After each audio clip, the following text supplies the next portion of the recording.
How to recode variables in SPSS. Hi guys, let's get started immediately. Now the first thing you want to do is to make sure you have your data ready that you would like to recode on SPSS. Now you want to head over to the top of your screen and click on transform.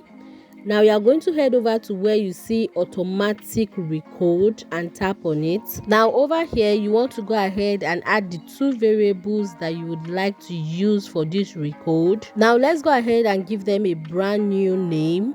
Now you just want to go under where you see new name and tap on it. Now I'm going to be using Q1 and Q2. Now Q1 would be for the customer's name and Q2 would be for my profit. Now after adding the names, you want to make sure you hit on add new name. If you don't do that, the names that you want to change will not be added, and we are changing the names for the two variables, so you want to go ahead and pick them one after the other. Now go ahead and select if you want the recode to start from the highest or the lowest figure, and when you are done you want to click on OK. And right now on the screen you should be able to see your Q1, Q2. And guys, this is how easy it is to recode variables in SPSS.